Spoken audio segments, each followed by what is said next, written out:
Isang mainit na pagbati po sa inyong lahat, aming mga minamahal na tagapakinig. Sana ay nasa mabuti kayong kalagayan sa araw na ito. Muli po tayong maglalakbay sa mundo ng mga kwento, kung saan ang bawat pahina ay nagbubukas ng pintuan sa puso at damdamin. May mga pag-ibig na akala natin ay perpekto, matibay, at walang kapares. Ngunit paano kung sa likod ng lahat ng yon ay merong nakatagong katotohanan na kayang gumuho ng bawat ilusyon? Paano kung ang mismong pamilya na pinangarap mo ay naging kulungan pala ng pinakamamahal mo?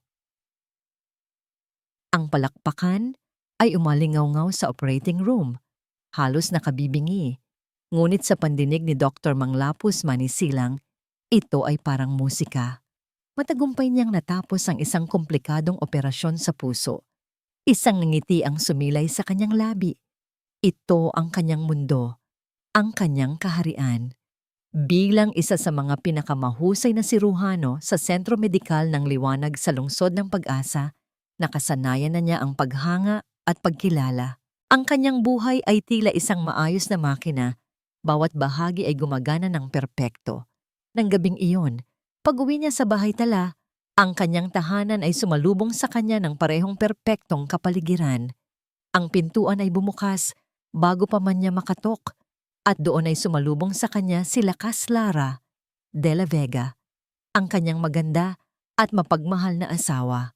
Ang kanyang buhok ay nakatirintas ng maayos, ang nangiti ay nakakasilaw. Maligayang pagdating, mahal, bulong ni Lakas, hinalikan siya sa pisngi. Handa na ang hapunan. Alam kong pagod ka. Tumingin si Manny sa paligid. Ang bahay tala ay walang bahid dungis, maaliwalas, at napakagandang tingnan. Ito ang tahanan na pinangarap niya pagkatapos ng matinding kalungkutan sa pagkamatay ng una niyang asawa. Si Lakas, ang naging ilaw sa kanyang madilim na mundo, ang nagbalik ng kulay sa kanyang buhay. Sa loob lamang ng 2 taon, nabuo nila ang isang pamilya. Nasaan si Lia? Tanong niya. Hinanap ang kanyang anak. Ngumiti si Lakas. Nasa sala, nagbabasa. Hindi na naman makatiis ang batang yan. Masyadong mahilig magbasa. May pagmamahal sa tono ng boses niya, o gayon ang akala ni Manny. Nagtungo si Manny sa sala, at doon, sa isang sulok ng malaking kwarto, nakita niya si Ligaya Lia Silang, ang kanyang 7 taong gulang na anak. Tahimik itong nakaupo sa sahig, may hawak na aklat, ngunit nakatulala lang sa pader. Ang kanyang maliliit na balikat ay bahagyang nakakubli, tila ayaw mapansin. Ang ilaw mula sa chandelier ay nagpapatingkad sa kanyang brown na buhok, ngunit hindi nito nagawang palayasin ang anino sa kanyang mga mata. Lia, malambing niyang tawag. Bahagyang nanginig ang balikat ni Ligaya. Dahan-dahan itong lumingon at nakita ni Manny ang takot na mabilis na sumilay sa kanyang mga mata bago ito napalitan ng isang mapilit na ngiti. Ang kanyang nangiti ay hindi umabot sa kanyang mga mata. Papa, mahina nitong tugon. Bumalik sa pagtingin sa aklat na hawak niya. Naramdaman ni Manny ang bahagyang kirot sa kanyang dibdib. Hindi ito ang ligaya na kanyang naalala. Ang batang laging masaya at punong-puno ng sigla. Simula nang dumating si Lakas, tila unti-unting nawawala ang dating Lia. Lumapit si Manny at umupo sa tabi nito. Anak, ano ang binabasa mo? Wala po, bulong nito. Hindi niya hinayaang mahawakan ni Manny ang aklat. Okay ka lang ba, Lia? Tanong niya. Sinubukang hawakan ang buhok nito. Ngunit umatras ng bahagya si Ligaya. Ang kanyang mga mata ay sandaling sumulyap sa likuran ni Manny, kung saan alam niyang nakatayo si Lakas. Okay lang po, sagot nito. Halos pabulong. Napakagatlabi si Manny. Pinilit niyang intindihin ang anak. Naaalala niya ang sinabi ni Lakas noon. Natural lang yan, mahal. Naiilang pa si Lia sa akin. Bigyan lang natin ng panahon. Hayaan mo siya, mahal. Baka may ginagawa na naman siyang kalokohan. Halika na at kumain na tayo, sabi ni Lakas. Lumapit sa kanila at marahang hinaplos ang likod ni Ligaya. Napansin ni Manny ang bahagyang pagdaing ni Ligaya, ngunit mabilis itong nawala. Lia, bakit hindi ka pa magbihis? Ang dumi-dumi mo na naman. Dagdag ni Lakas, may halong pagkabagot sa tinig. Tumayo si Ligaya, yumuko kay Manny at nagmamadaling umakyat sa kanyang kwarto. Napabuntong hininga si Manny. Marahil ay tama si Lakas. Ang mga bata ay sadyang masilan kung minsan. Kinabukasan, pagkatapos ng mahabang araw sa trabaho, dumaan si Manny sa kwarto ni Ligaya bago ito matulog. Mahimbing na ang tulog ng kanyang anak, ang maliliit nitong kamay ay nakakuyom. Huminga ng malalim si Manny, hinaplos ang pisngi ng anak at humalik sa noo. Habang inaayos ang kumot ni Ligaya, napansin niya ang isang bahagyang pasa sa pulso nito. Hindi kalakihan, halos hindi mapapansin, ngunit sapat para bumalik ang katanungang bumabagabag sa kanya. Naglalaro lang siguro siya, bulong niya sa sarili. Sinubukang iwaksi ang pag-aalinlangan. Ngunit ang imahe ng pasa sa pulso ng kanyang anak ay nanatili sa kanyang isip. Isang maliit na batik sa perpekto niyang mundo, isang anino na ayaw niyang tingnan sa ilalim ng ilaw. Kinaumagahan, habang nagmamaneho patungong sentro medikal ng Liwanag, hindi maalis sa isip ni Manny ang pasa sa pulso ni Ligaya. Isang maliit na marka lamang, ngunit ito ay tila isang maliit na crack sa pader ng kanyang perpektong buhay. Sinubukan niyang ibaling ang kanyang isip sa trabaho, sa mga pasyente na nangangailangan ng kanyang serbisyo. Ngunit ang imahe ng anak niyang tahimik at malungkot ay bumabalik-balik. Pagdating niya sa ospital, sinalubong siya ng kanyang mga kasamahan. Habang naglalakad sa pasilyo, napansin niya si Tala Bautista, ang head nurse ng kanyang departamento, na nakatingin sa isang bata sa waiting area. Napatigil siya nang makita niya kung sino ang bata. Si Ligaya. Hindi niya alam na dadalhin ni Lakas ang anak niya sa ospital. Nilapitan niya si Tala na may malalim na kunot sa noo. Tala, si Lia ba yan? Nilingon siya ni Tala at nakita niya ang pag-aalala sa mga mata nito. Opo, Doc Manny. Kaka-check up lang nila. Sinamahan ko lang po sandali bago kunin ni Ma'am Lakas. Lumapit si Manny sa bench kung saan nakaupo si Ligaya. Ang anak niya ay nakatingin sa labas ng bintana. Tila ayaw mapansin ang mga tao sa paligid. Ang kanyang mukha ay payat at ang kanyang mga mata ay walang kislap. Sa gilid ng kanyang paningin, napansin ni Manny na ang mga mata ni Tala ay nakabantay kay Ligaya at pagkatapos ay bumaling kay Lakas na papalapit sa kanila. Kumusta, mahal? Bati ni Lakas kay Manny, may matamis ng ngiti. Hinihintay mo pa ba kami? Kakatapos ko lang sa round ko, sagot ni Manny. Pilit nang ngumiti. Kumusta si Lia?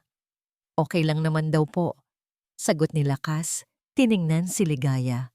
Masyado kasing lampa, kaya siguro laging may pasa.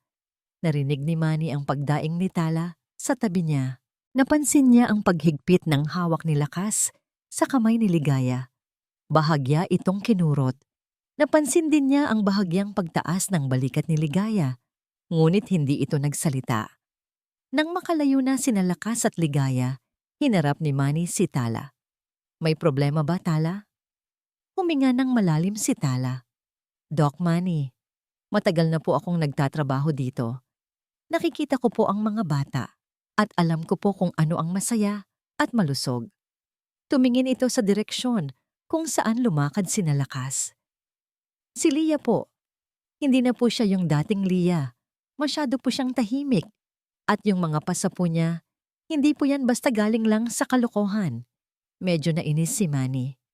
Tala, baka naman nag-overthink ka lang. Si Lakas ang nag-aalaga kay Lia ngayon at alam kong ginagawa niya ang lahat. Ngumiti ng mapakla si Tala. Doc, ako po ang nakakita ng maraming kaso ng hindi magandang pagtrato sa mga bata. Hindi ko po sinasabi na may ginagawa si Ma'am Lakas, Doc. Pero minsan po ang mga bata. Doc, hindi po nila kayang sabihin kung ano ang nararamdaman nila. Ang mga mata at kilos po nila ang nagsasabi. Sumulyap si Tala kay Manny, may seryosong pakiusap sa mga mata. Sana po, bigyan niyo lang po ng mas malalim na pansin si Lia. Kasi po, dati, siya po ang pinakamakulit at pinakamasayang bata dito. Ngayon po, hindi na tinapos ni Tala ang pangungusap, ngunit ang kanyang tingin ay sapat na. Naiwan si Manny na balisa. Ang mga salita ni Tala ay parang maliliit na bato na unti-unting lumulubog sa payapa niyang isip. Bagaman pilit niyang ipinagtatanggol si Lakas, ang kanyang puso ay nagsimulang magtanong. Ang pasa sa pulso ni Ligaya, ang kanyang tahimik na pag-uugali. At ngayon, ang babala ni Tala. Kinagabihan, pag-uwi sa bahay Tala, sinubukan ni Manny na maging mas mapagmasid. Nagbihis siya ng casual at nagtungo sa sala, kung saan si Lakas ay abala sa pakikipag-usap sa telepono, habang si Ligaya ay nakaupo sa sahig, naglalaro ng kanyang mga manika. Ano yan, anak? Tanong ni Manny. Lumapit. Nagulat si Ligaya. Dali-dali nitong itinago ang manika sa likod nito. Wala po, Papa. Huwag kang mahiya, anak, sabi ni Manny. Pilit na pinapakalma ang boses. Pakita mo kay Papa. Ngunit bago pa man makagalaw si Ligaya, ibinaba ni Lakas ang telepono. Oh, naglalaro na naman kayo dyan. Lia, ilang beses ko bang sinabi na huwag mong ikakalat yung mga laruan mo sa sala? Ang gulo mo talaga.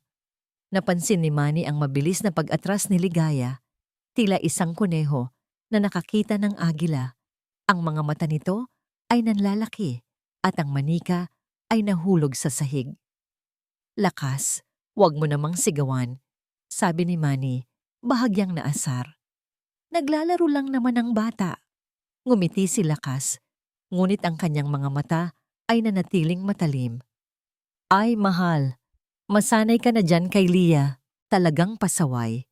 Hindi na nga sumunod sa pagliligpit, nagkalat pa. Yumuko si Lakas upang kunin ang manika, ngunit bago pa niya hawakan, marahan niyang itinulak ang balikat ni Ligaya. Tila aksidente. Bahagyang napadaing si Ligaya ngunit agad itong napatahimik. Tumayo ito at sa isang sulyap, napansin ni Manny ang takot sa mga mata ng anak niya habang nakatingin kay Lakas. Ang takot na yon ay hindi maitatago, hindi maikukubli ng anumang pekeng ngiti. Kahit pilit na ngumiti si Lakas kay Manny, may kung anong lamig ang kumalat sa silid. Sa sandaling iyon, alam ni Manny na hindi lang overthinking ang ginagawa ni Tala. Mayroong malalim na itinatago sa likod ng perpektong harapan ng kanyang asawa at ang anino sa ilalim ng ilaw ay unti-unting nagiging isang halimaw na sumisira sa kanyang anak.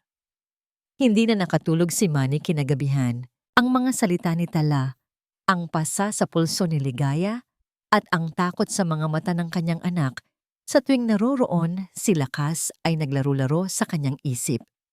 Ang kanyang perpektong mundo ay unti-unting nagkakabitak.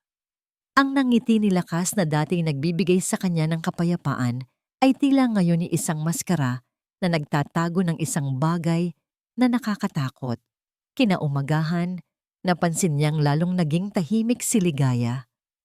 Sa hapagkainan, halos hindi ito gumagalaw sa kanyang pagkain. Nagpasya si Manny na kausapin si Lakas. Lakas! Simula niya, habang nag-aalmusal sila, napansin kong masyadong tahimik si Lia nitong mga nakaraang araw. Hindi rin siya kumakain ng maayos. Tumingin si Lakas sa kanya. May halong pagkabigla sa mga mata. Mahal, ganyan talaga ang mga bata. Minsan may mood swing. Besides, baka nanghihingi lang siya ng atensyon. Masyado kang nag-aalala. Pero nagkaroon din siya ng masamang panaginip kagabi. Dagdag ni Manny, sinubukan pa rin. Narinig ko siyang sumisigaw. Umiling si Lakas. Nako, normal lang yon, mahal. Baka napapanood lang niya sa TV o nabasa sa libro. Ang daming ginagawang kalokohan ni Lia, kaya ganyan. May pagkabagot sa tono niya na hindi nakaligtas sa pandinig ni Manny. Kung nag-aalala ka talaga, pwede naman natin siyang dalhin sa isang espesyalista. Ang huling linya ni Lakas ang nagtulak kay Manny. Hindi niya maintindihan kung bakit parang ayaw nitong aminin na may problema.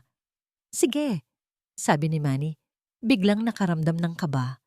Dadalhin ko si Leah sa isang child psychologist ngayon. Agad na tumindig si Lakas. Ngayon na? Pero may appointment ka pa sa ospital, di ba? Pwede kong ipasa ang operasyon ko. Diretsong sagot ni Manny. Hindi iniwan ang tingin kay Lakas. Mas importante si Leah. Kahit ayaw ni Lakas, hindi na ito nakapagreklamo. Dinala ni Manny si Ligaya sa isang kilalang child psychologist sa lungsod ng Pag-asa. Ang klinik ay maaliwalas at puno ng mga laruan, ngunit si Ligaya ay nanatiling tahimik, yakap ang kanyang sarili. Sa loob ng silid ng therapy, sinubukan ng psychologist na si Dr. Luna na kausapin si Ligaya. Marahan, may ngiti. Hi Ligaya, gusto mo bang maglaro? May mga manika ako dito. May crayons din. Umiling si Ligaya. Ang kanyang mga mata ay nanatiling nakatingin sa sahig. Nagsimulang magtanong si Dr. Luna ng mga simpleng tanong. May kapatid ka ba, Ligaya? Wala po. Bulong nito. Sino ang kasama mo sa bahay? Si Papa po. At si Mama Lakas po. Napatigil si Dr. Luna sa pangalan ni Lakas. Okay. Masaya ka ba kasama si Mama Lakas? Biglang nanginig ang katawan ni Ligaya. Yumuko ito, hindi sumagot. Ang kanyang mga kamay ay napahawak sa kanyang mga hita. Pagkatapos ng session, kausap ni Dr. Luna si Manny ng mag-isa.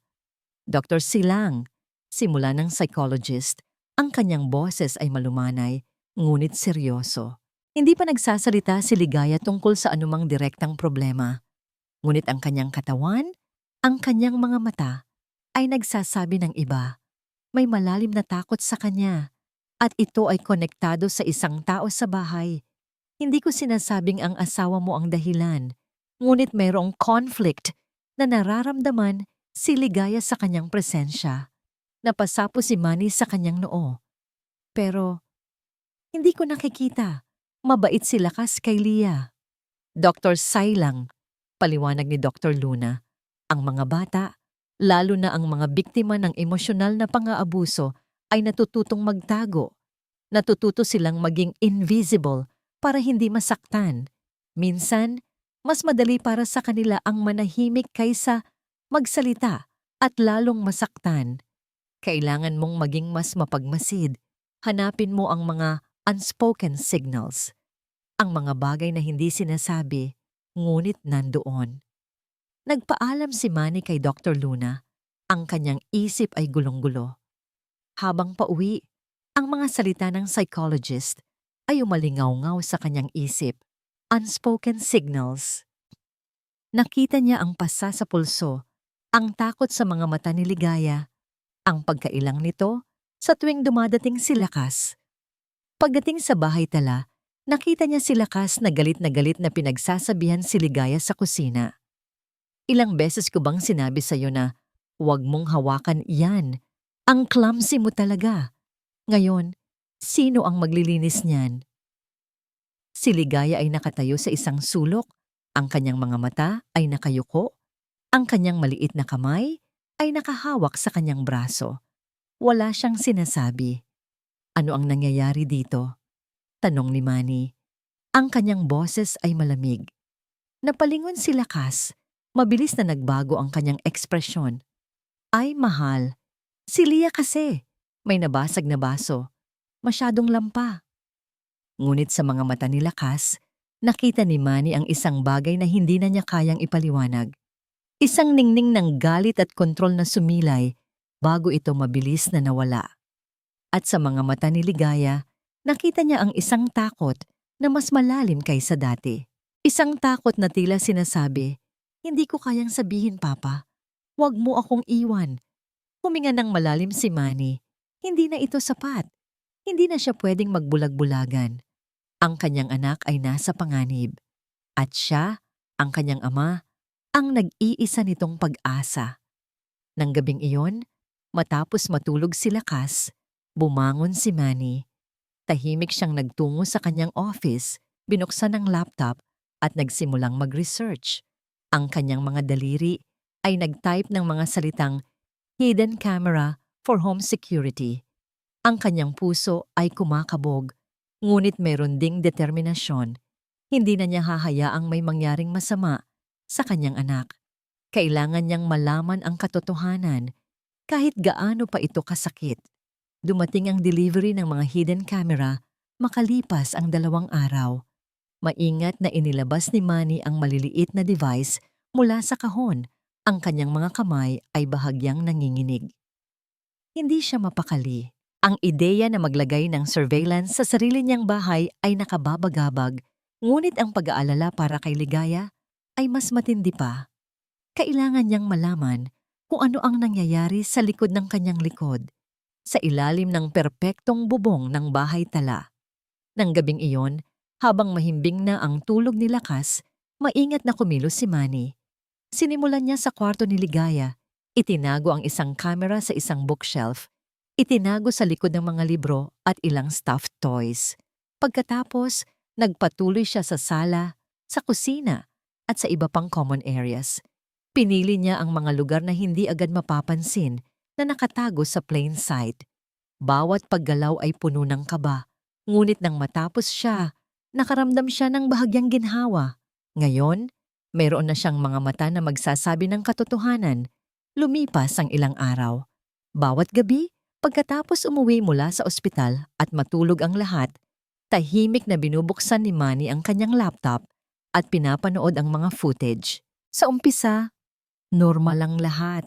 Nakita niya si Lakas na naghahanda ng almusal, naglilinis ng bahay at nakikipag-ugnayan kay Ligaya.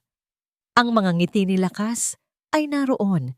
Ang kanyang boses ay malumanay. "Tingnan mo, Manny. Wala naman akong makita." Bulong niya sa sarili. Pilit na pinapakalma ang kanyang nag-aalalang puso. Baka nga nag-overthink lang ako.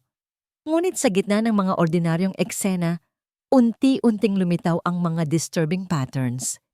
Isang hapon, habang abala si Manny sa ospital, nakita niya sa footage si Ligaya na masayang naglalaro sa sala gamit ang kanyang paboritong dollhouse. Lumabas si Lakas mula sa kusina. Ang kanyang muka ay blanko. Lumapit siya sa dollhouse at sa isang mabilis na galaw, kinuha ang pinakamalaking manika, ang paborito ni Ligaya, at itinago sa ilalim ng sofa cushion. "Lia!" Malakas na tawag ni Lakas. "Bakit mo naman ikakalat yang mga laruan mo? Nasaan ang paborito mong manika? Sigurado akong ikaw ang nagtago niyan." Nagtaka si Ligaya, hinanap ang kanyang manika. "Wala po, Mama Lakas." "Anong wala?" Matigas ang boses ni Lakas. "Sigurado akong ikaw ang naglagay niyan sa kung saan. Ang dami mong ginagawang kalokohan. Hindi ka ba marunong mag-ingat sa mga gamit mo?"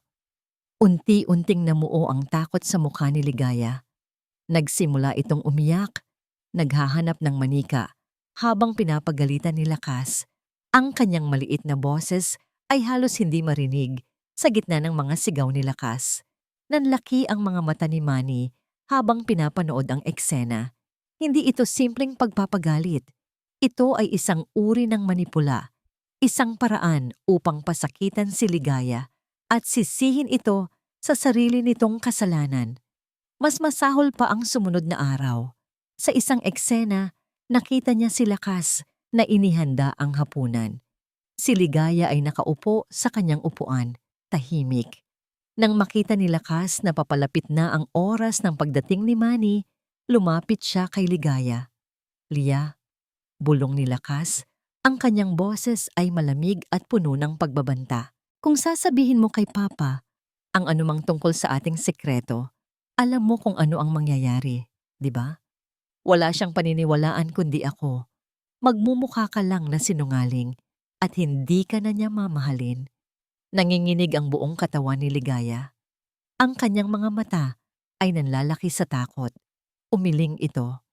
Pagkatapos, kinuha ni Lakas ang isang plato ng pagkain at inilagay sa harap ni Ligaya.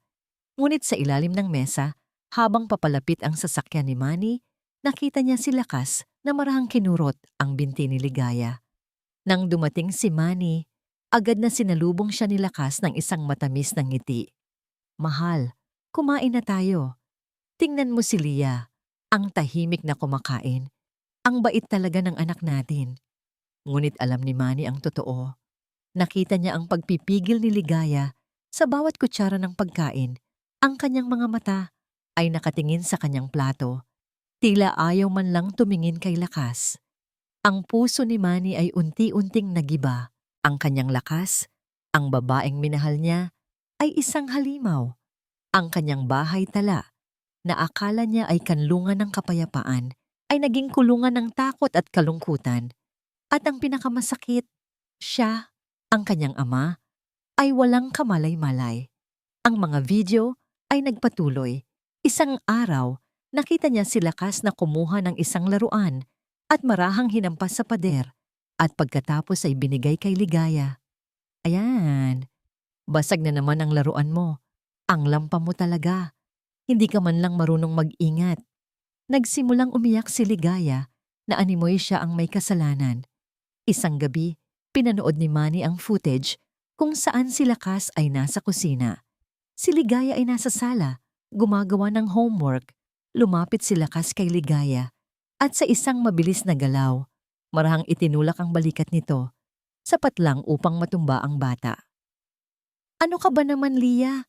Ang clumsy mo talaga. Tingnan mo, natumba ka na naman.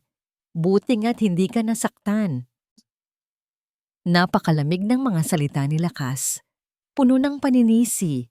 Habang si Ligaya ay tahimik na lumuha, napahawak si Manny sa kanyang bibig, pilit na pinipigilan ng impit na sigaw. Ang kanyang mga mata ay nanlalaki sa takot at galit. Hindi ito ang asawa niya. Hindi ito ang perpektong ina. Ito ay isang manipulatibo at malupit na nilalang. Nagpatuloy si Manny sa panonood. Umaasa na may makikita siyang mali sa kamera. Umaasa na may maling interpretation. Ngunit sa bawat footage, mas lumilitaw ang katotohanan. Isang malamig, kontrolado, at patuloy na pang-aabuso. Bumagsak si Manny sa kanyang upuan. Ang laptop ay nakabukas pa rin. Ang kanyang mundo ay gumuho. Ang kanyang puso ay nadurog. Ang kanyang anak, ang kanyang ligaya, ay dahan-dahang sinisira at siya ay wala sa tabi nito. Ang pagkahulog mula sa perpektong ilusyon ay mas masakit kaysa sa anumang operasyon na kanyang nagawa. Ang mga sumunod na araw ay naging impyerno para kay Manny. Bawat gabi, ang panonood niya sa mga footage ay parang isang bagong kutsilyong sumasaksak sa kanyang puso. Ang mga larawan ng perpektong asawa ay tuluyan ng nawala, napalitan ng isang halimaw na nagkukubli sa likod ng isang ngiti. Hindi lang basta pagtatago ng laruan o paninisi ang nakita niya. Mayroong mas malalim at mas masakit. Isang umaga, nang nagmamadali si Manny papasok sa trabaho, nakita niya sa live feed na si Lakas at Ligaya ay nasa kusina.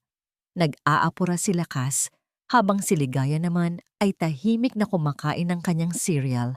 Nang akmang kukuha ng gatas si Ligaya, aksidente nitong natabig ang lalagyan ng kape sa mesa. Hindi naman ito natapon, ngunit nagdulot ng bahagyang kalabog. Biglang lumingon si Lakas. Ang kanyang mga mata ay nanlilisik. Ano ba naman, Ligaya? Ang tanda-tanda mo na. Ganyan ka pa rin. Hindi ka ba talaga marunong mag-ingat? Ganyan ka ba talaga kagulo? Napansin ni Manny sa monitor ang mabilis na paghigpit ng hawak ni Lakas sa braso ni Ligaya. Hindi lang ito basta paghigpit, kundi isang masakit na kurot na nagdulot ng pagdaing sa bata. Ngunit mabilis na tumingin si Lakas sa pinto. Tila nakaramdam na papalapit si Manny. Agad niyang binitawan ang braso ni Ligaya at mabilis na nagbago ang kanyang ekspresyon sa isang matamis na ngiti nang bumalik si Manny upang kunin ang kanyang naiwan na wallet. "Oh, mahal, babalik ka pa pala?" sabi ni Lakas. May kasamang tawa. Si Ligaya kasi, ang clumsy na naman. Muntik nang matapon ang kape. Ngumiti lang si Manny, ngunit sa loob niya ay nanginginig siya sa galit. Alam niya ang totoo. Nakita niya ang sakit sa mga mata ni Ligaya ang maliliit na pilat na lumilitaw sa braso nito. Hindi na ito coincidence, hindi na ito imagination. Ito ay isang patuloy na pagpapahirap. Sa mga sumunod na araw, naging mas agresibo si Lakas sa kanyang psychological tactics. Nakita ni Manny sa footage kung paano sinisigawan ni Lakas si Ligaya nang walang dahilan. Iniinsulto ito, sinasabing walang kwenta ka o sana hindi ka na lang dumating. Isang gabi, matapos ipagluto ni Lakas si Manny ng kanyang paboritong pagkain at sa akala ni Lakas na natutulog na si Ligaya, dinala ni Lakas ang plato ng pagkain ni Ligaya sa kusina at itinapon sa basurahan. Pagkatapos, nilinis niya ang plato at inilagay sa lababo. Nang tanungin ni Manny kinabukasan, sinabi ni Lakas, "Naku mahal, si Lia kasi masyadong pihikan. Hindi man lang kinain ang luto ko. Sayang lang." Ang bawat eksena ay nagiging mas masakit panoorin. Nakita ni Manny ang kanyang anak na unti-unting nawawalan ng pag-asa. Ang kanyang mga mata ay lalong nagiging blanko. Hindi na ito ang masayahin at mapaglarong ligaya. Ito ay isang anino ng kanyang dating sarili. Nagsimulang kumilos si Manny. Sinimulan niyang isave ang lahat ng mahalagang footage, i-back up sa isang secure na drive. Ang bawat video ay isang ebidensya, isang pahayag ng krimen. Kailangan niyang maging maingat. Kinabukasan, pagkatapos ng kanyang operasyon, dumiretso si Manny kay Tala. Naghahanap siya ng suporta, ng kumpirmasyon, ng isang tao na makikinig. Tala, bulong ni Manny. Ang kanyang boses ay nanginginig. "Kailangan kong sabihin sa iyo ang nakita ko." Nakikinig si Tala nang may pag-aalala habang ikinukwento ni Manny ang lahat, mula sa mga manipulatibong laro ni Lakas hanggang sa pisikal na pananakit. Sa bawat detalya, mas lalong nagiging seryoso ang mukha ni Tala. "Doc Manny," sabi ni Tala, ang kanyang boses ay mahina. "Ito po ay isang klase ng pang-aabuso, emotional at physical. Malalim po ang magiging epekto nito kay Ligaya." "Alam ko," sagot ni Manny, ang luha ay umagos sa kanyang pisngi. "Napakabobo ko. Masyado akong nabulag. Hinayaan ko ang anak ko na masaktan." "Hindi mo po kasalanan, Doc," pagpapagaan ni Tala. "Ang importante po ay nakita mo ang katotohanan at ngayon po, kailangan mo siyang protektahan." Ang pag-uusap nila ni Tala ay nagbigay kay Manny ng lakas. Hindi siya nag-iisa, ngunit ang bigat ng katotohanan ay nanatili. Ang kanyang asawa, ang babaeng pinagkatiwalaan niya, ay isang halimaw. Nagsimula si Manny na iwasan si Lakas. Ang kanyang mga paghawak, ang kanyang mga ngiti, lahat ay tila plastik at huwad. Nagsimulang makaramdam si Lakas ng pagbabago. Ang kanyang matatalim na mata ay nagsimulang magbantay kay Manny, naghahanap ng anumang senyales. Isang gabi, habang nag-aayos si Manny sa kanyang office, biglang pumasok si Lakas. "Mahal, napansin kong parang may problema ka. May nararamdaman ka ba? Masyado ka kasing tahimik nitong mga nakaraang araw." Napaatras si Manny. Ang kanyang mga mata ay sumulyap sa kamera na itinago niya sa sulok. Pilit niyang pinakalma ang sarili. "Wala naman, Lakas. Pagod lang ako sa trabaho. Ang daming operasyon." Ngumiti si Lakas, ngunit ang kanyang mga mata ay may kakaibang kinang. "Sigurado ka? Baka naman may nakita kang hindi mo nagustuhan." Ang tanong ni Lakas ay parang kidlat na tumama kay Manny. Alam na ba niya? Hindi niya dapat hayaan ito. "Wala naman," sagot ni Manny. Pilit na pinapanatili ang kanyang kalmado. "Bakit? May dapat ba akong makita?" Tinitigan siya ni Lakas ng matagal, tila nagbabasa ng kanyang isip. Sa mga sandaling iyon, naramdaman ni Manny na siya ay nakikipaglaban sa isang taong kayang magtago ng lahat ng itim sa likod ng isang puting maskara. Ang tanong ni Lakas sa opisina, "Baka naman may nakita kang hindi mo nagustuhan?" ay tila isang balang tumagos sa dibdib ni Manny. Ang lamig sa tono niya, Ang pagtingin niyang tila bumabasa ng bawat sulok ng kanyang isip ay nagkumpirma ng kanyang pinakamalalim na takot. Alam ni Lakas na mayroong nagbabago.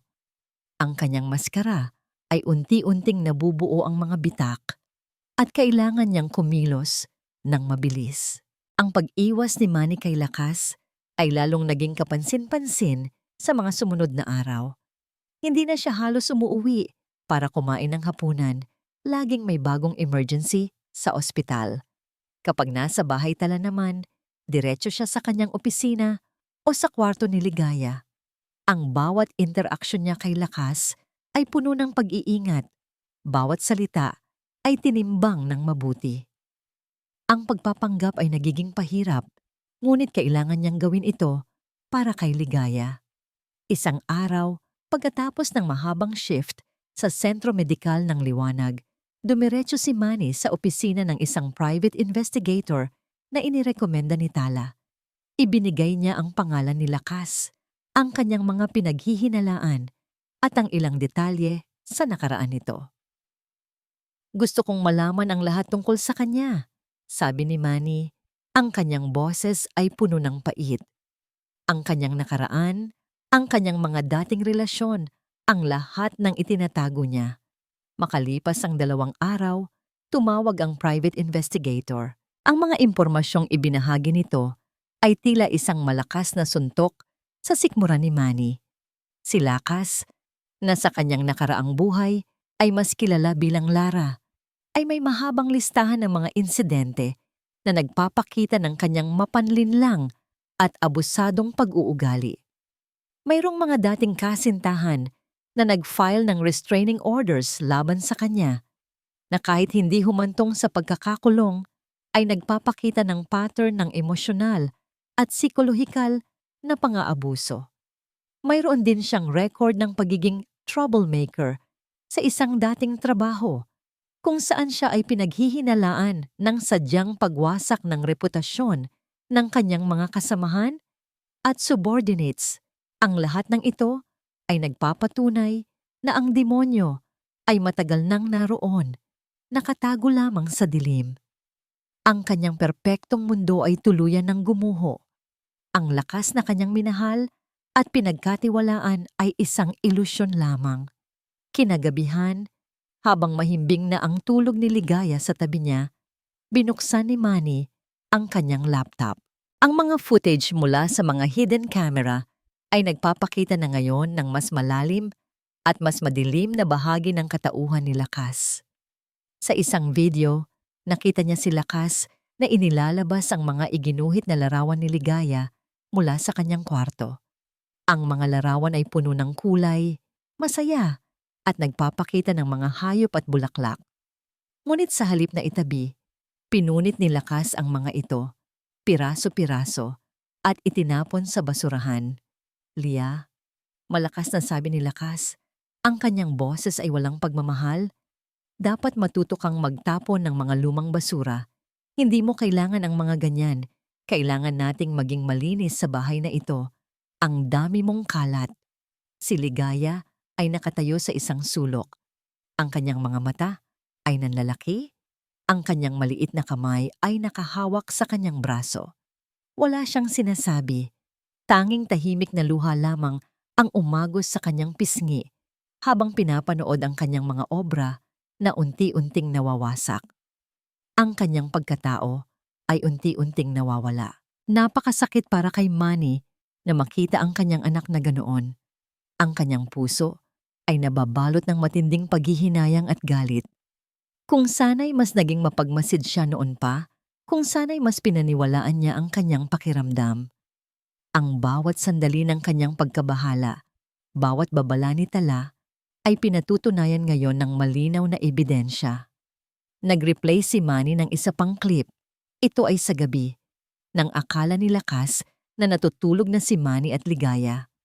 Nakita niya si Lakas na marahang lumapit sa kama ni Ligaya. Sa halip na halikan ito sa noo o ayusin ang kumot, marahan niyang kinurot ang pisngi nito, sapat lamang para magising ang bata. Lia, bulong ni Lakas. Ang kanyang boses ay tila isang ahas na gumagapang sa dilim. Alam kong gising ka. Tandaan mo ang sinabi ko. Wala kang pwedeng sabihin kay Papa. Kung hindi, ako mismo ang gagawa ng masama sa'yo. Wala siyang paniniwalaan, kundi ako. Magmumukha ka lang na sinungaling. Naiintindihan mo? Nanginginig ang buong katawan ni Ligaya. Ang kanyang mga mata ay nanlalaki sa takot habang nakatingin kay Lakas. Tumangulang ito, hindi makapagsalita. Ang mga luha ay naglandas sa kanyang pisngi, ngunit hindi siya makapaglabas ng kahit anong ingay. Ngumiti ng bahagya si Lakas, isang nangiting walang init, at marahan nitong pinisil ang pisngi ni Ligaya bago ito tumalikod at lumabas ng kwarto. Nagdilim ang paningin ni Manny. Ang bawat eksena ay nagpapakita ng isang demonyo na nagtatago sa anyo ng isang anghel. Ang kanyang sariling asawa ay isang nilalang na walang awa, walang pagmamahal. Ang kanyang galit ay umapaw. Nang sumunod na gabi, habang naghahanda si Manny para sa isang conference call sa opisina, nakita niya sa live feed ng kanyang laptop si Lakas at Ligaya sa kusina. Nag-aayos si Lakas ng mga plato habang si Ligaya ay tahimik na nagpipinta sa isang maliit na papel. Biglang natabig ni Ligaya ang baso ng tubig at natapon ito sa sahig. Hindi naman kalakihan ang natapon, ngunit sa mga mata ni Lakas, ito ay parang isang malaking pagkakamali. "Ano ka ba naman, Lia?" Sigaw ni Lakas. Ang kanyang boses ay punong-puno ng galit na hindi na niya kayang itago. "Ang lampa mo talaga. Hindi ka ba talaga marunong mag-ingat? Ang gulo-gulo mo." Nanlaki ang mga mata ni Manny habang pinapanood ang eksena.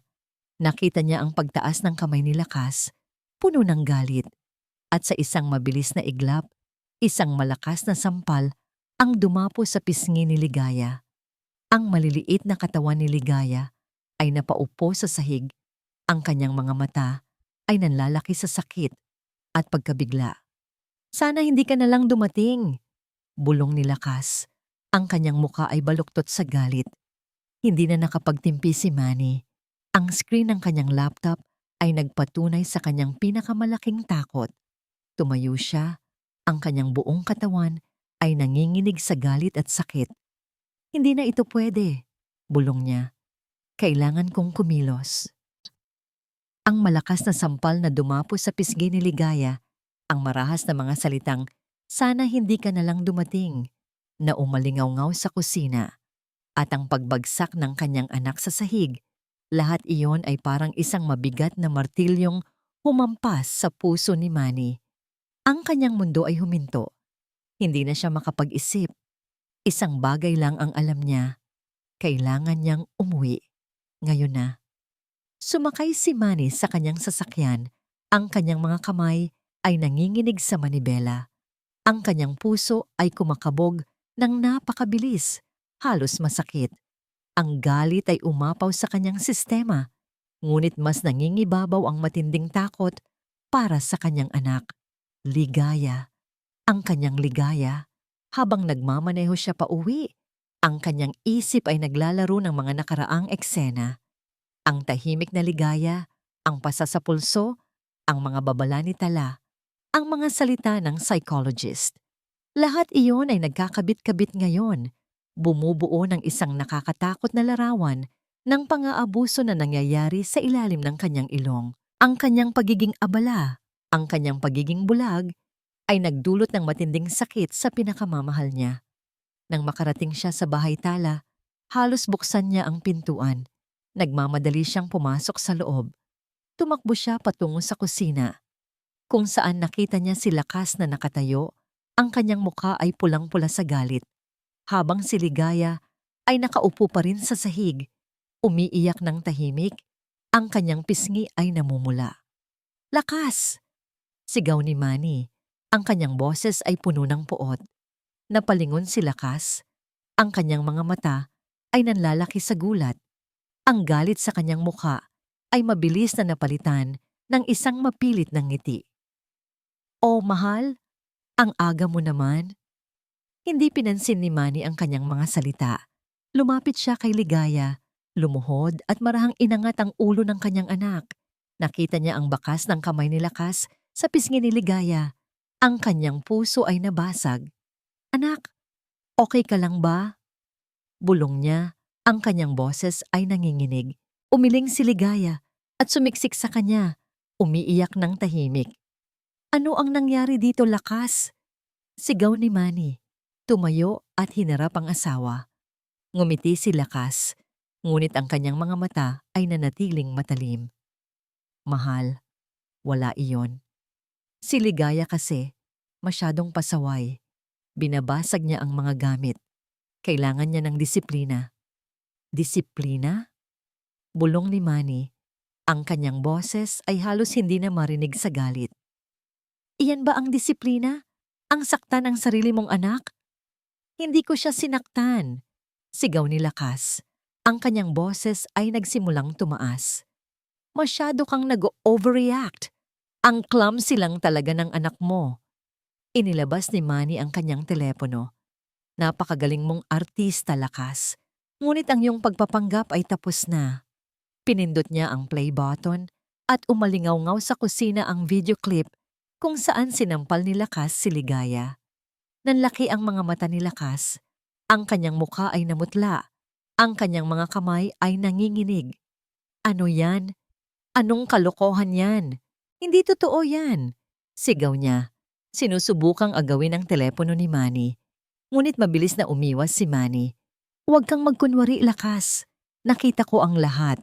Ang bawat pang-aabuso mo, ang bawat pananakit mo sa anak ko." Ang galit ni Lakas ay umapaw. Ang kanyang muka ay baluktot sa puot. "Ang lahat ng ito ay kasalanan ng anak mo. Siya ang sumisira sa atin. Siya ang pumipigil sa ating maging masaya. Hindi ko siya kailangan. Isa siyang pasanin." Habang sumisigaw si Lakas, lumapit siya kay Ligaya. Ang kanyang mga mata ay nanlilisik. Tila isang hayop na handang dumamba. "At ngayon, tatapusin ko na ang lahat ng ito." Ngunit mabilis na gumalaw si Manny. Hinarangan niya si Lakas. Itinulak ito palayo kay Ligaya. Niyakap niya ang kanyang anak. Itinago ito sa kanyang likod. "Huwag mong hahawakan ang anak ko!" Sigaw ni Manny. Ang kanyang boses ay nagliliyab sa galit. Nakita ni Lakas ang matinding galit sa mga mata ni Manny. Ang kanyang mga plano ay nabigo. Ang kanyang maskara ay tuluyan ng nabasag. Ang kanyang galit ay lalong umapaw. Ngunit ngayon ay may kasama ng takot. Mabilis na kinuha ni Manny ang kanyang telepono at tinawagan ng pulisya. "Gusto kong mag-report ng child abuse," sabi niya. Ang kanyang boses ay malakas at malinaw. "Ang asawa ko po, si Lakas de la Vega, ay sinasaktan ng anak ko." Sa loob lamang ng ilang minuto, dumating ang mga pulis. Nakita nila ang gulo sa kusina, ang namumulang pisngi ni Ligaya, at ang galit na mukha ni Lakas. Ipinakita ni Manny ang mga video footage. Hindi na nakapagsalita si Lakas. Ang kanyang pagpapanggap ay tuluyan ng natapos. Habang inilalabas si Lakas ng mga pulis, patuloy itong sumisigaw ng mga pagbabanta at sumpa. "Pagbabayarin mo ako, Manny. Wala kang mapapala. Babalik ako. Hindi ka makakaalis sa akin." Ngunit para kay Manny, ang boses ni Lakas ay tila isang malayo ng ugong. Ang tanging mahalaga ay ang kanyang anak, na mahigpit na nakayakap sa kanya. Ang kanyang katawan ay nanginginig sa takot. Tiningnan niya si Ligaya. Ang kanyang mga mata ay puno ng pangako. Hindi na niya hahayaan na may manakit pa sa kanyang anak. Kailanman. Nang umalis ang mga pulis kasama si Lakas, tanging katahimikan at ang hikbi ni Ligaya ang naiwan sa bahay tala. Yakap-yakap ni Manny ang kanyang anak. Ang kanyang pisngi ay nakadikit sa buhok nito, habang ang kanyang puso ay puno ng matinding kalungkutan at pagsisisi. Nakikita niya ang takot sa bawat paghinga ni Ligaya, sa bawat panginginig ng maliliit nitong balikat. Ang kanyang anak ay nasaktan at siya ang may malaking kasalanan dahil sa kanyang pagiging bulag at pagiging abala. Hindi niya inintindi ang gulo sa kusina. Ang tanging inisip niya ay ang kanyang anak. Marahan niyang binuhat si Ligaya at dinala sa kanyang kwarto. Umupo siya sa kama at patuloy na niyakap ang bata. Hinayaan itong umiyak hanggang sa maubos ang luha nito. "Anak, pasensya na," bulong ni Manny. Ang kanyang boses ay nanginginig. "Patawarin mo si Papa. Hindi ko dapat hinayaan na mangyari ito sa'yo." Hindi nagsalita si Ligaya. Ang kanyang mga mata ay nanatiling nakatitig sa kawalan. Tila wala siya sa kasalukuyan. Ang kanyang katawan ay nanigas pa rin sa takot. Alam ni Manny na malalim ang sugat na iniwan ni Lakas sa kanyang anak. Ito ay hindi basta mawawala sa isang yakap lamang. Kinabukasan, dinala ni Manny si Ligaya sa isang pribadong resort sa labas ng lungsod ng Pag-asa. Isang lugar na tahimik, malayo sa mga pamilyar na bagay na magpapaalala sa kanya ng bangungot. Nais niyang protektahan ang kanyang anak mula sa anumang ingay, sa anumang balita tungkol kay Lakas. Sa resort, inilaan ni Manny ang lahat ng kanyang oras kay Ligaya. Hindi niya inisip ang trabaho, hindi niya inisip ang anumang iba pa.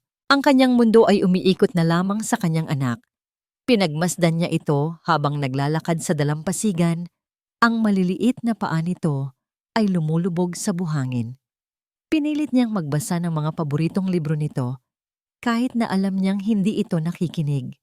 Naglaro siya ng mga laro, sinubukang magpatawa, ngunit ang nangiti ni Ligaya ay nanatiling malayo. "Gusto mo bang mag-drawing, anak?" tanong ni Manny isang hapon.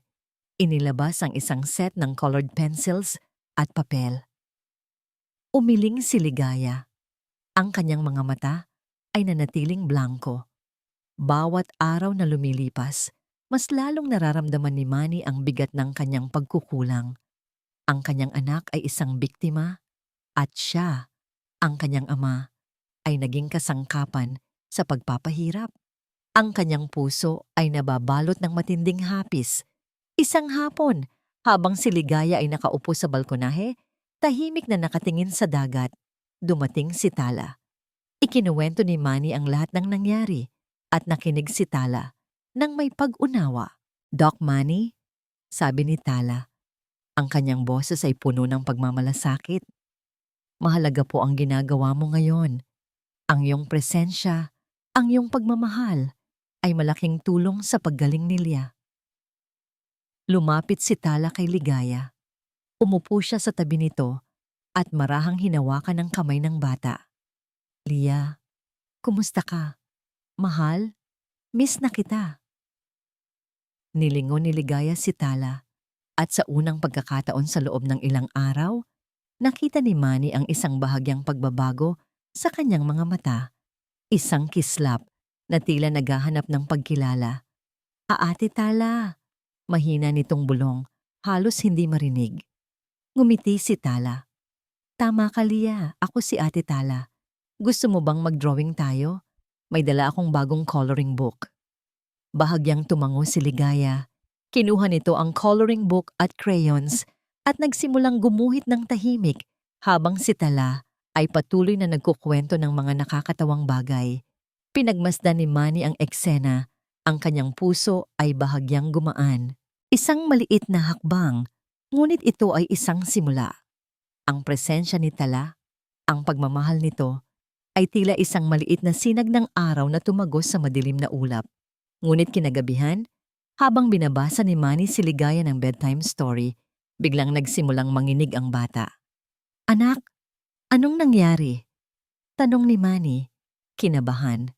"Mamamalakas," bulong ni Ligaya. Ang kanyang mga mata ay nanlalaki sa takot. "Bibabalik siya." Niyakap ni Manny si Ligaya ng mahigpit. "Hindi, anak.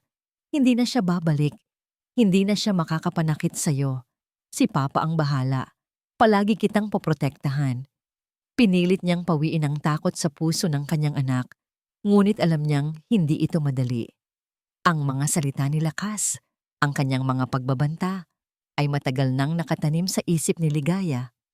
Ngunit habang niyayakap niya si Ligaya, naramdaman ni Manny ang isang bahagyang paghigpit ng kamay ng kanyang anak sa kanyang braso. Isang maliit na kilos, Ngunit para kay Manny, ito ay isang malaking senyales.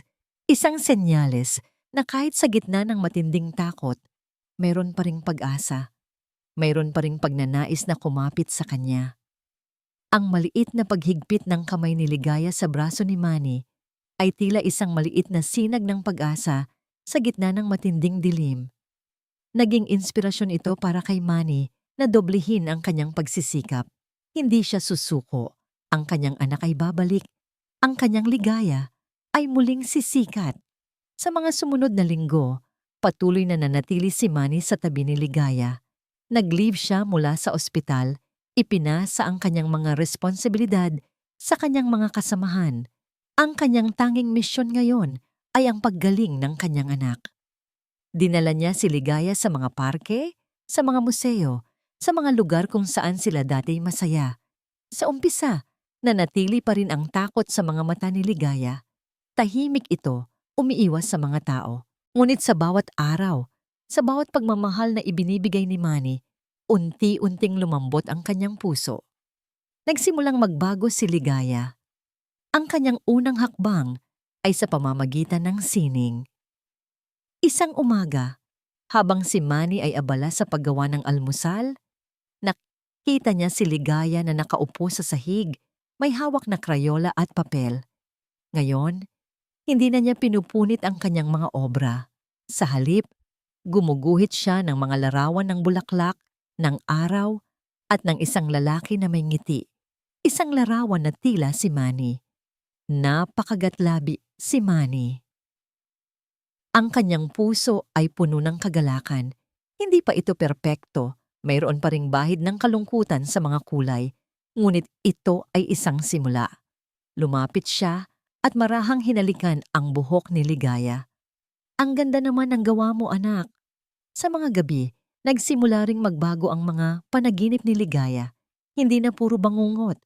Kung minsan, maririnig ni Manny na nagsasalita si Ligaya sa kanyang pagtulog, ngunit hindi natakot ang kanyang boses. Isang hapon, habang naglalaro sila ng board game, aksidenteng natalo ni Manny. Yehey! Panalo ako!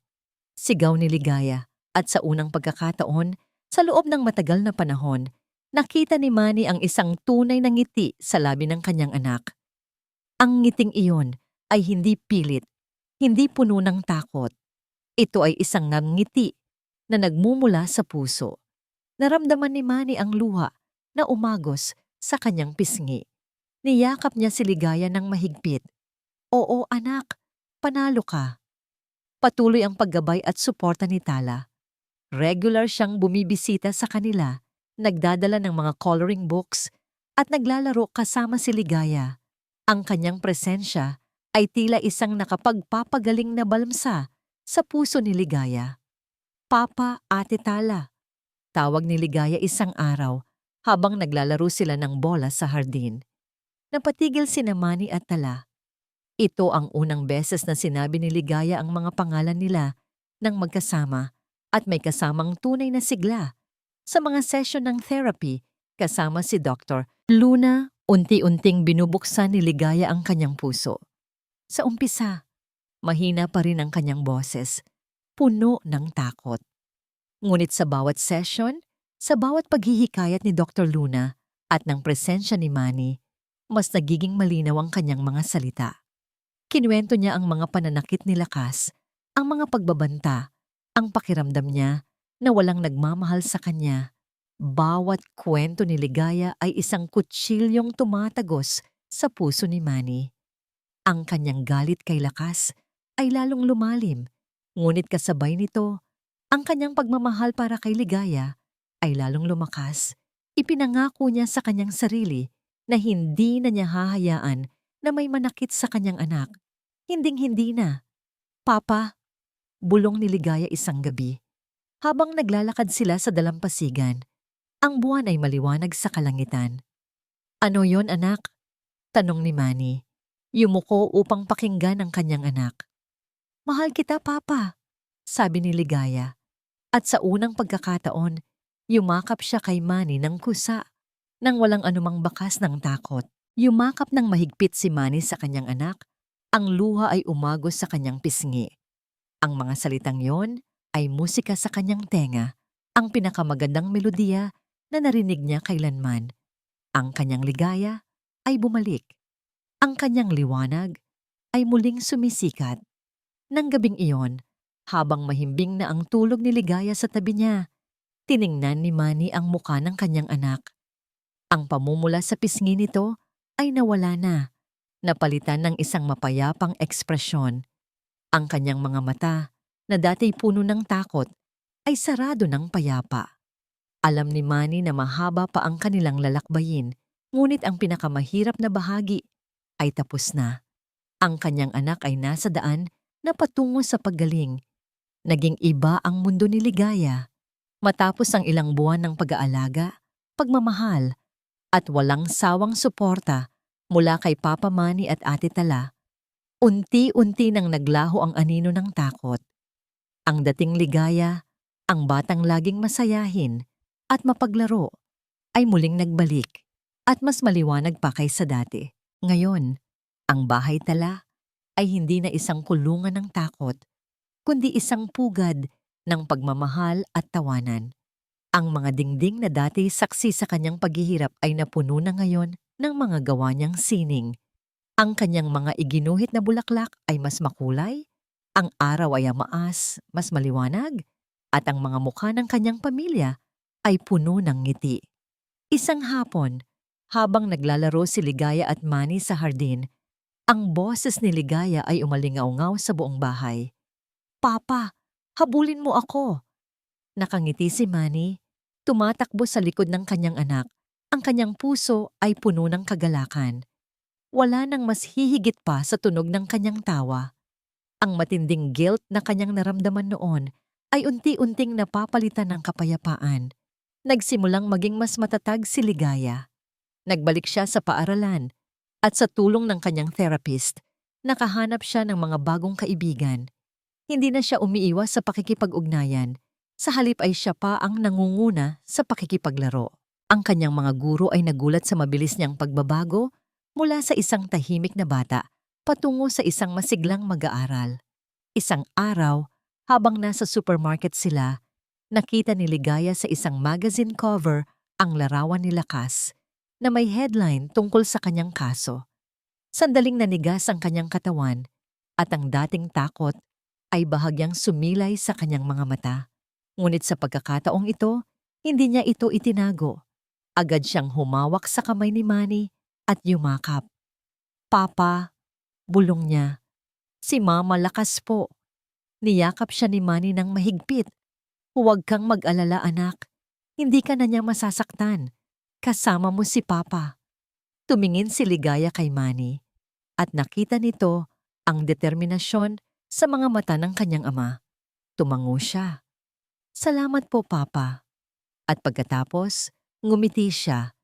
Isang ngiti na nagpapahiwatig na kahit may mga alaala ng sakit, meron siyang kakayahang harapin ito dahil alam niyang may nagmamahal at nagpoprotekta sa kanya. Naging paborito nilang gawain ang pagbe-bake ng cookies tuwing weekend. Dati, hindi mahawakan ni Ligaya ang mga gamit sa kusina nang walang takot. Ngayon, siya na mismo ang naghahalo ng dough. Ang kanyang mga kamay ay puno ng harina. Ang kanilang kusina, na dati naging saksi sa marahas na pag-uugali ni Lakas, ay puno na ngayon ng matatamis na amoy ng cookies at tawanan ng mag-ama. "Papa, ang sarap po nito!" Sigaw ni Ligaya habang kinakain ang isang bagong lutong cookie. "Siyempre anak, ikaw ang nagluto eh," sagot ni Manny. Pinunasan ng harina sa ilong ni Ligaya. Isang araw, habang naglalaro si Ligaya ng kanyang mga manika sa sala, hindi sinasadya, nabasag niya ang isang maliit na vase. Napatigil siya. Ang kanyang muka ay namutla at ang kanyang mga mata ay nanlaki sa takot. Ito ay isang uri ng reflex, isang alaala ng mga nakaraang kaganapan. Ngunit sa pagkakataong ito, mabilis siyang bumangon at lumapit kay Manny. "Papa, pasensya na po," sabi niya. Ang kanyang boses ay nanginginig. "Nabasag ko po yung vase." Niyakap ni Manny ang kanyang anak. Okay lang yan anak. Aksidente lang. Hindi ka masama. Lilinisin na lang natin. Nakita ni Ligaya ang pag-unawa at pagmamahal sa mga mata ni Manny. Ang kanyang takot ay unti-unting naglaho. At pagkatapos, ngumiti siya. Isang tunay na ngiti at tumulong sa paglilinis ng basag na vase. Ang insidenteng ito ay nagpakita kung gaano kalaki ang kanyang paggaling. Hindi na siya natatakot na magkamali. Nang gabing iyon, habang mahimbing na ang tulog ni Ligaya, tiningnan ni Manny ang kanyang anak. Ang maliit na bata na dati puno ng takot at kalungkutan ay ngayon ay isang masayahing batang babae. Ang kanyang puso ay puno ng pag-asa. Ang kanyang inner light na muntik nang mawala ay muling nagliliyab, mas maliwanag kaysa dati. Ito ang bunga ng kanyang pagmamahal, ng kanyang sakripisyo at ng kanyang pananampalataya. Biglang tumunog ang telepono ni Manny. Ito ay mula sa kanyang abogado. Ang kaso ni Lakas ay malapit na sa pagtatapos. Nakaramdam si Manny ng kaunting kaba, ngunit nang tingnan niya ang payapang mukha ni Ligaya, ang kanyang puso ay napuno ng determinasyon. Hindi na siya hahayaan na may manakit sa kanyang anak. Kailanman. Dumating ang araw ng paglilitis ni Lakas. Nagsimulang makaramdam si Manny ng matinding kaba, halo-halong galit, lungkot at pag-asa. Hindi na ito tungkol sa kanya, kundi para kay Ligaya, para sa katarungan. Pumasok si Manny sa courtroom, suot ang isang seryosong ekspresyon. Nakita niya si Lakas na nakaupo sa bench ng akusado. Ang kanyang mukha ay matigas, walang bakas ng pagsisisi. Ang kanyang mga mata ay nanatiling matalim. Tila sinusubukan pa ring kontrolin ang sitwasyon. Ngunit sa pagkakataong ito, hindi na ito umubra kay Manny. Bilang isang pangunahing saksi, sinimulan ni Manny ang kanyang testimonya. Sa malinaw at matatag na boses, isinalaysay niya ang lahat ng kanyang nakita. Mula sa mga unang senyales ng pagbabago kay Ligaya hanggang sa mga babala ni Tala, ang pagdududa at ang pagtuklas niya sa mga hidden camera. Ang bawat salita ay may bigat. Bawat detalye ay sinusuportahan ng mga ebidensya. Pagkatapos, ipinakita ng abogado ang mga video footage. Umalingaw-ngaw sa courtroom ang mga sigaw ni Lakas, ang pag-iyak ni Ligaya, at ang marahas na pagtrato sa bata. Ang mga hurado at ang mga naroroon ay nanlaki ang mga mata sa gulat at galit. Maraming nagulat sa biglaang pagbabago ng persona ni Lakas mula sa isang babaeng tila perpekto patungo sa isang nilalang na puno ng puot. Ngunit ang pinakamatindi ay ang testimonya ni Ligaya. Hindi siya direktang humarap sa korte, ngunit ang kanyang mga salita na naitala sa tulong ni Dr. Luna ay ipinarinig sa lahat. Sa isang malungkot at mahinang boses, isinalaysay ni Ligaya ang kanyang mga pinagdaanan, ang mga pananakit, ang mga banta, ang pakiramdam niya na walang nagmamahal sa kanya. Ang kanyang boses na dati puno ng takot ay naging tinig ng katotohanan. Narinig ni Manny ang pagdaing ng ilang naroroon. Nakita niya ang pagpipigil ni Lakas sa kanyang emosyon. Ang kanyang mga kamay ay nakakuyom. Sa gitna ng kanyang galit, nakaramdam din si Manny ng awa. Isang malalim na awa para sa isang babaeng piniling magpait at magdulot ng sakit sa halip na pagmamahal. Pagkatapos ng matinding paglilitis, dumating ang hatol. Si Lakas Lara de la Vega ay napatunayang guilty sa kasong child abuse. Ang kanyang pagkakulong ay nagbigay ng katarungan hindi lamang para kay Ligaya, kundi para na rin sa iba pang biktima ng kanyang manipulasyon. Nang marinig ang hatol, nakaramdam si Manny ng matinding ginhawa. Hindi ito kagalakan, kundi isang malalim na kapayapaan. Ang isang kabanata ng kanilang buhay ay natapos na. Lumabas si Manny sa courthouse at ang unang ginawa niya ay tawagan si Tala.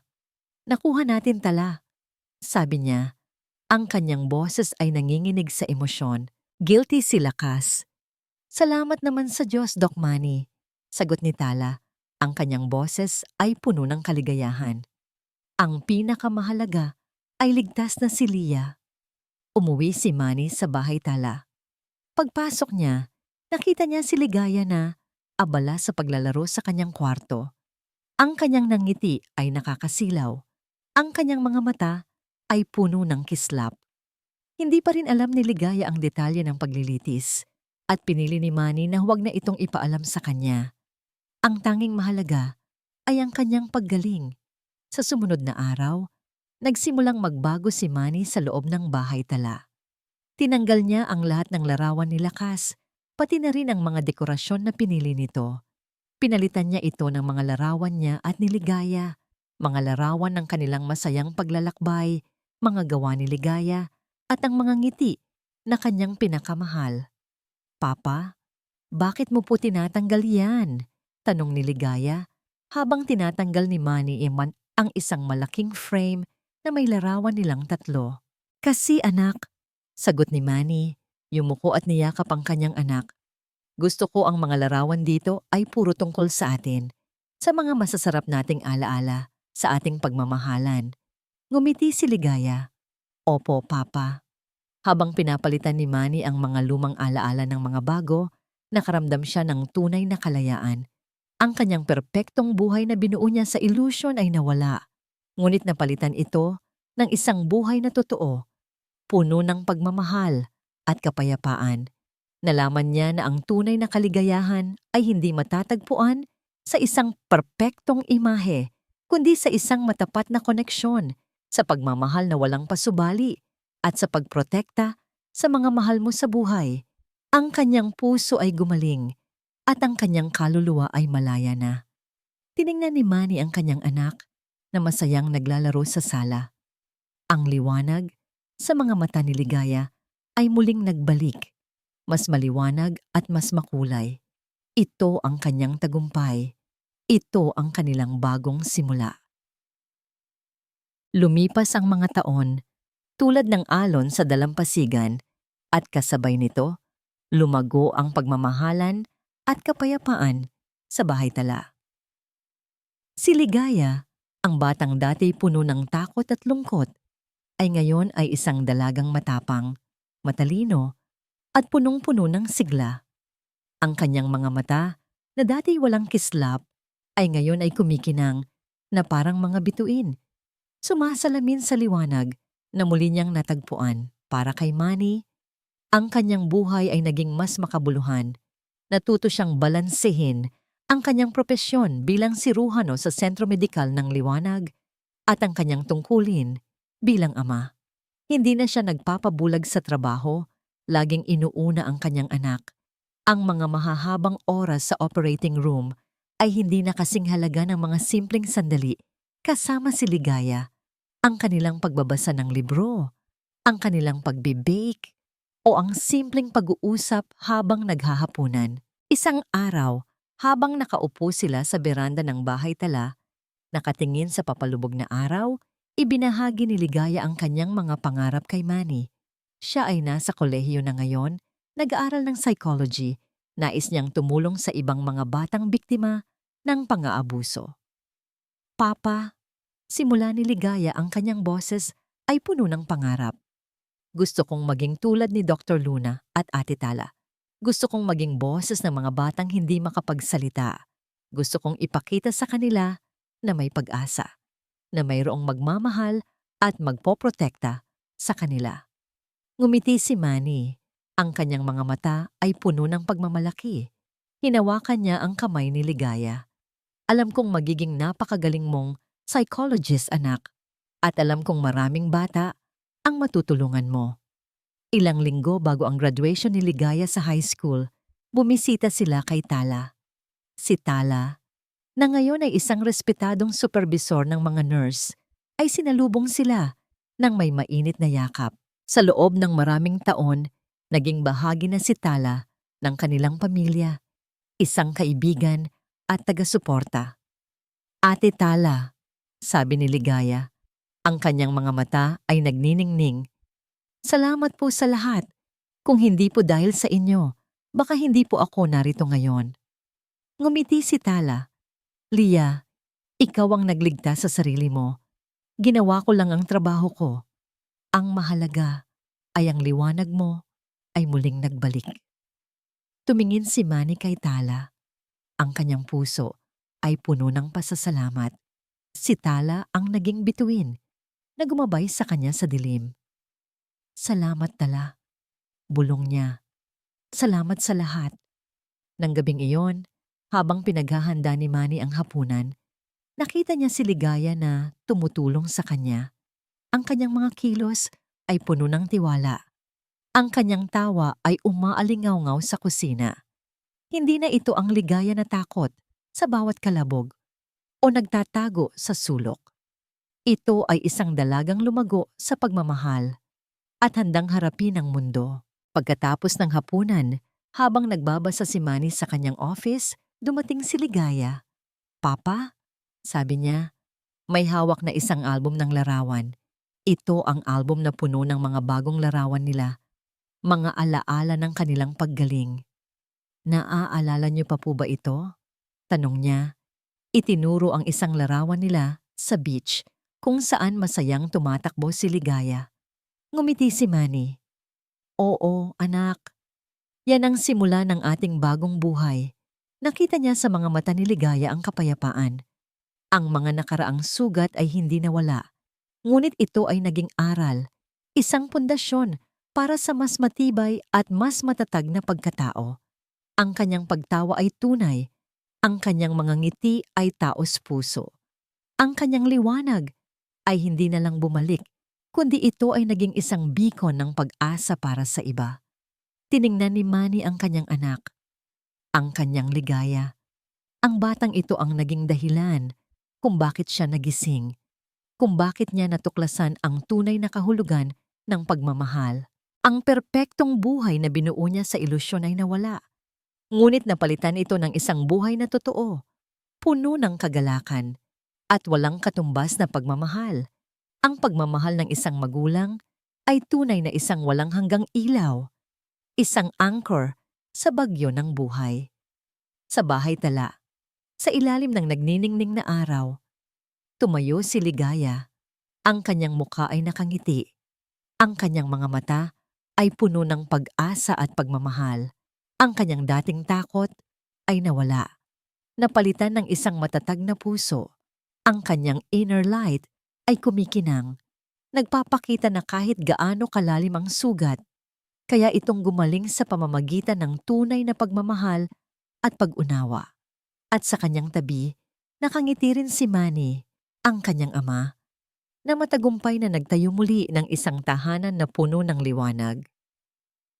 At dito nagtatapos ang kwento ni Mang Lapus at Ligaya Silang, isang paglalakbay na sumubok sa katatagan ng pamilya at sa tunay na kahulugan ng pagmamahal. Sa ngalan ng inyong scriptwriter, taos-puso po akong nagpapasalamat sa inyong walang sawang pagsubaybay sa bawat kabanata ng buhay nina Manny at Lia. Mula sa simula pa lang, ramdam ko na ang bigat ng bawat eksena. Ang pagnanais na maiparating ang lalim ng damdamin at ang mensahe ng kwentong ito.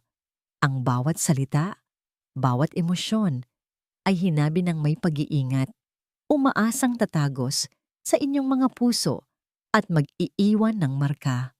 Hindi naging madali ang paglikha sa kwentong ito, lalo na't sinubukan nitong galugarin ang masalimuot na bahagi ng buhay pamilya, kung saan ang pinakamalalim na sugat ay nagmumula sa pinakamalapit na relasyon. Ngunit sa bawat hamon, laging may pag-asa at liwanag, tulad ng nakita natin sa paggaling ni Ligaya at sa muling pagtayo ni Manny. Nais kong ipaalala sa atin na ang pagmamahal, lalo na ang pagmamahal ng magulang, ay isang matatag na pundasyon na kayang lampasan ang anumang pagsubok. Ito ay isang paalala na ang tunay na lakas ay hindi nakikita sa kung gaano tayo perpekto, kundi sa kung gaano tayo katapang na harapin ang katotohanan, protektahan ang ating mga mahal sa buhay, at maghanap ng liwanag sa pinakamadilim na panahon, ang pagpapatawad sa sarili at sa iba, at ang pagtuklas muli sa kagalakan ang siyang nagbibigay kulay sa ating buhay. Ano po ang aral na inyong napulot sa kwentong ito? Meron po ba kayong bahagi na tumatak sa inyong puso? Nais naming marinig ang inyong mga saloobin at damdamin. Ibahagi po ninyo sa amin sa comment section at makinig din po kami sa inyong mga suhestiyon para sa susunod pa nating mga kwento. Hindi dito nagtatapos ang ating paglalakbay. Marami pa pong kwentong kasing ganda at mas puno ng aral dito sa aming channel. Kung nagustuhan nyo ang kwentong ito, i-like, i-share sa pamilya at mga kaibigan at mag-subscribe na rin para lagi kayong updated sa mga susunod pa naming kwento. I-click nyo ang notification bell para kayo ang unang makarinig kapag may bago kaming upload. Pagpalain po kayo ng Panginoon, kayo at ang inyong buong pamilya. Hanggang sa muli!